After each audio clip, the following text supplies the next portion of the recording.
Hi, everyone. Well, Tuesday sure wasn't a great start to Hispanic Heritage Month in Prince William County. For those of you who have been following the poorly run Route 28 bypass process, you're aware that it's the defenseless and the voiceless who are collateral damage in the county, and Board Democrats' plans to accede to the demands of the special interests. Working class and fixed income communities in the way of this road that county staff folks acknowledges won't result in less cars on Route 28 rejoiced when the board voted unanimously last month to kill the bypass. Residents were literally telling us through tears how their physical health had already improved from not having to worry about the possibility of having their longtime homes taken from them by the heavy hand of government.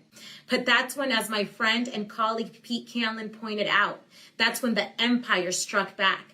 The deep-pocketed special interests and forces outside our county using their money and positions of power to threaten us into doing what they wanted Prince William County to do, or else.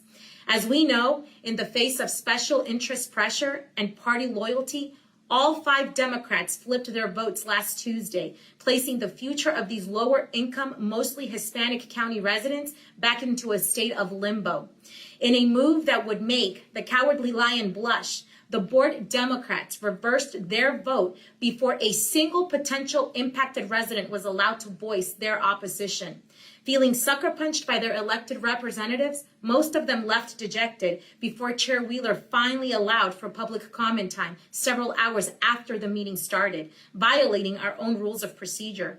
But to my Hispanic constituents who would be mostly impacted by this, don't worry. Minutes after taking the next step to pave over your neighborhood, the chair introduced a Hispanic Heritage Month proclamation, because that's what non-Hispanics think is what's important to us, not staying in our homes like any other reasonable person would. Fast forward to Tuesday's evening, several dozen of you came to engage your civic duty to address us, your elected officials, and to make your voices in opposition to this bypass heard. For me, it was great to see a diverse crowd of residents coming together in defense of their neighborhoods, much like what we saw last week when the very same Democrats tried putting an asphalt plant right next to a majority Hispanic school. One big problem, though, occurred Tuesday. Most of the Hispanic residents who attended weren't allowed the opportunity to speak, as Chair Wheeler cut off public comment time without providing the customary last call to sign up and speak. This was a slap in the face and a deliberate attempt to disenfranchise my constituents. Never before has she cut off public comment time so quickly. It gets worse, folks. Not allowed to come inside the room we were meeting in, Supervisor Janine Lawson made a motion to move the meeting to our regular location in the McCourt building to provide for greater resident involvement and transparency. Unfortunately, the Democrats blocked it in a party line vote. My constituents were forced to congregate outside and peek through the window and try to hear what their government was doing.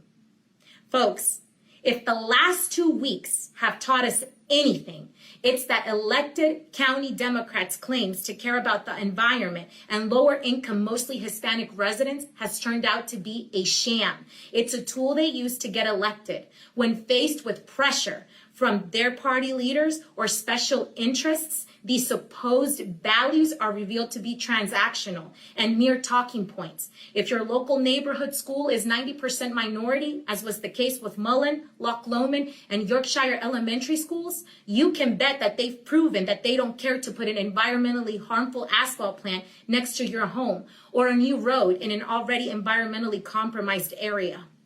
Folks, the people we represent are hurt when money and party loyalty have more influence over our elected representatives than principle. Tuesday was not a good start to Hispanic Heritage Month in Prince William County.